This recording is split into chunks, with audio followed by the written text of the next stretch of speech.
Hello guys, मैं निशांत कुमार एक बार फिर आपके सामने IGCIM कंप्यूटर सेंटर से पाइथन क्लास को लेकर के आया हूं। तो जैसा कि हम लोगों ने पिछला वीडियो में दिया था, पाइथन का क्लास 1 था, जहां हम लोगों ने पाइथन के इंट्रोडक्शन पे डिस्कस किया था कि पाइथन का डेवलपमेंट कैसे हुआ, पाइथन कहां से आया, कैसे आया, किन के द्वारा आया। तो इन सारी चीज़ों को मैंने वीडियो 1 में बताया था। तो चलिए आज के जो वीडियो है उस वीडियो में हम लोग पाइथन के बेसिक सिंटैक्स के बारे में जानेंगे और पाइथन के बहुत सारे टोकन्स है उसके बारे में डिस्कस करेंगे। तो चलिए स्टार्ट करते हैं आज के क्लास को। और आज हम लोग बात कर रहे हैं पाइथन के सिंटैक्स कि कौन सा सिंटैक्स होता है, कैसे हम पाइथन में प्रोग्राम कोड करेंगे। बहुत सारे स्टूडेंट को ये प्रॉब्लम्स होता है कि हम पाइथन जानना तो चाहते हैं लेकिन पाइथन प्रोग्राम लिखते कहाँ है, कैसे करते हैं। तो इसके लिए अपने पास एक ऑप्शन है। जब आप पाइथन को ओपन करेंगे तो हम लोग जो पाइथन पढ़ रहे हैं उसका पाइथन का जो वर्जन है वो पाइथन 3.0 है। पाइथन 3.0 जब भी आप डाउनलोड करेंगे तो कौन सा वर्जन डाउनलोड करेंगे? पाइथन 3.0 से जो आप होगा वो वाला वर्जन आप डाउनलोड करेंगे। जब आपका सेटअप हो जाएगा, सेटअप करने के बाद जब आप कंप्लीट करेंगे तो आपके सामने पाइथन प्रॉम्प्ट ओपन करना है, कमांड प्रॉम्प्ट में जाना, यानी स्टार्ट में जाना है। आप टाइप करेंगे पाइथन तो आपको पाइथन प्रॉम्प्ट के नाम से ऑप्शन आएगा, उस पर आप क्लिक करेंगे तो आपके सामने एक ब्लैक स्क्रीन ओपन करेगा। डॉस मोड में वो ओपन होता है और यहाँ पर आपको ये 3 एरो दिखने वाला इस तरह से, तो इसे हम लोग बोलते हैं पाइथन प्रॉम्प्ट। और इस पाइथन प्रॉम्प्ट पर अगर हम कोई भी प्रोग्राम कोड करते हैं तो दैट मीन्स कि हम इंटरेक्टिव मोड में प्रोग्रामिंग कर रहे हैं। इंटरेक्टिव मोड प्रोग्रामिंग का मेन कॉन्सेप्ट क्या है कि आप प्रोग्राम को टाइप करें और जैसे ही आप इंटर बटन प्रेस करते हैं, तो जैसा कि हम बता दें इंटर बटन जो होता है वो अप्लाई करने के लिए होता है। किसी भी कोड को अप्लाई करना, रन कराना है तो उसके लिए आप इंटर बटन प्रेस करेंगे तो आपको सेम पोजीशन पे वहीं पर आपका वो आउटपुट भी शो कर देगा। जैसा कि हमने प्रोग्राम लिखा है प्रिंट IGCIM एजुकेशन, तो जैसे ही आप आउटपुट पे आप इंटर प्रेस करेंगे तो आपका जो आउटपुट आएगा वो आ जाएगा IGCIM एजुकेशन। इस तरह से ये आपको शो कर देगा। तो ये आप प्रॉम्प्ट पर इसको आप लिख सकते हैं। तो इस तरह के मोड को हम लोग बोलते हैं इंटरेक्टिव मोड प्रोग्रामिंग। अब बात आती है पाइथन के अंदर एक और कॉन्सेप्ट है। जब आप ये डॉस स्क्रीन जो आपके सामने ओपन होता है, इसी में एक फाइल ऑप्शन होगा। फाइल मेन्यू में जाएंगे तो वहां से न्यू ऑप्शन लेंगे तो आपके सामने एक मोड खुल जाएगा, उसको बोलते हैं scripting mode programming. Scripting mode program की खासियत क्या है कि आपके सामने एक ब्लैंक पेज आ जाएगा और इस पेज में आपको जितने लाइन का प्रोग्राम लिखना है वो आप यहाँ टाइप कर सकते हैं। एज एग्जाम्पल कि मान लो हम एक प्रोग्राम ले रहे हैं, program to print name and address, name and address. अगर सपोज मान लो हमको ये छोटा सा एक प्रोग्राम मिला है, इस प्रोग्राम को अगर कोड करना है तो हम इजीली वे में हम लोग इसको स्क्रिप्टिंग मोड में ओपन करेंगे और लिखेंगे यहाँ पे प्रिंट नेम लिखना है तो सपोज निशांत, प्रिंट एड्रेस लिखना है मुंगेर। जैसे आपने ये लिख करके आप इसका डबल इन्वर्टेड कॉमा से क्लोज करेंगे। आप ध्यान रखेंगे कि हमारा जो कोडिंग है पाइथन वो केस सेंसिटिव लैंग्वेज है। तो आप अगर आपने यहाँ पर जो भी चीज, जो भी कोड हम लोग को लिखना है वो आपका जो होगा वो स्मॉल में आप यूज करें। स्मॉल में आपको कोड करना है। यहाँ पर आप डबल इन्वर्टेड कॉमा के अंदर कैपिटल लिख सकते हैं, क्योंकि डबल इन्वर्टेड कॉमा के अंदर जो भी होता है वो मैसेज होता है, वही आपका डिस्प्ले पे शो भी होता है। तो आप जैसे ही आपने लिखा प्रिंट निशांत, प्रिंट मुंगेर, आप अब इसको कोड को सबसे पहले आप सेव करेंगे। तो थोड़ा सा हम आपको बता दें, स्क्रिप्टिंग मोड में पाइथन फाइल का जो एक्सटेंशन होता है वो .py होता है। तो जब आप कोड को टाइप कर लेंगे तो फाइल को सेव करेंगे एक्सटेंशन .py से। एज एग्जाम्पल अगर हम बात करें तो सपोज हमने इस प्रोग्राम को सेव कर दिया test.py से।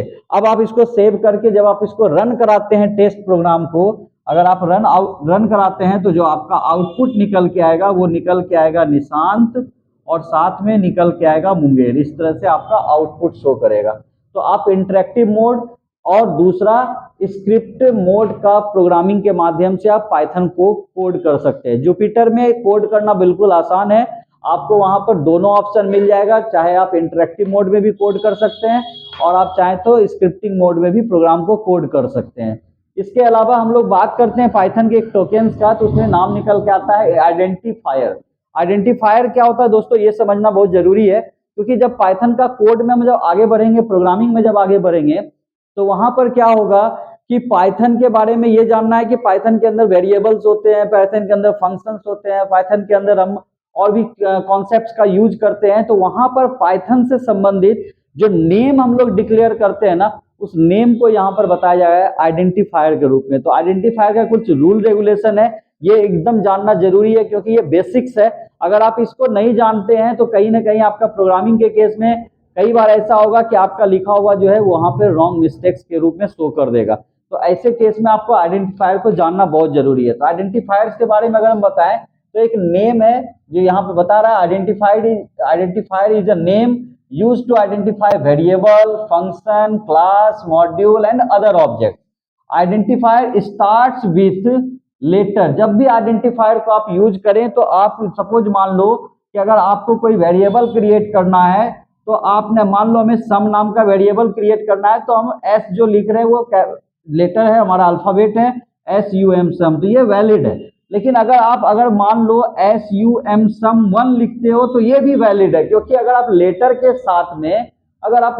के साथ में नंबर को फॉलो करते हैं तो भी ये आपका वैलिड माना जाएगा। लेकिन अगर आप आइडेंटिफायर की शुरुआत किसी नंबर से करते हो, सपोज मान लो हमने इसे लिख रहा 3A2, अगर इस तरह से लिखेंगे तो ये जो हमारा आइडेंटिफायर बनेगा ये रॉन्ग बन जाएगा, ये आइडेंटिफायर सही नहीं है, क्योंकि इसका स्टार्ट जो हो रहा है वो नंबर से हो रहा है। तो नंबर से स्टार्ट नहीं होना चाहिए, ध्यान रखेंगे, नंबर से स्टार्ट नहीं होना चाहिए। ये स्टार्ट जब भी होना चाहिए तो अल्फाबेट से इसको स्टार्ट करेंगे, है ना। और साथ में पाइथन में एक फैसिलिटीज है कि आप चाहें तो अंडरस्कोर का प्रयोग कर सकते हैं। यानी अगर आप किसी कोड, अगर आपने आइडेंटिफायर यूज कर रहे हैं सपोज मान लो वेरिएबल्स के लिए, तो आप अगर ऐसा लिख रहे हो अंडरस्कोर SUM सम, तो इसे राइट माना जाएगा। अगर आप लिख रहे हो किसी का डेट ऑफ बर्थ तो आप इस तरह से लिख सकते हैं date underscore of underscore birth. ध्यान रखेंगे दोस्तों, ब्लैंक स्पेस अलाउड नहीं है। तो आइडेंटिफायर के बीच में कोई ब्लैंक स्पेस नहीं होता है, उस ब्लैंक स्पेस के जगह पर आप अंडरस्कोर का प्रयोग कर सकते हैं।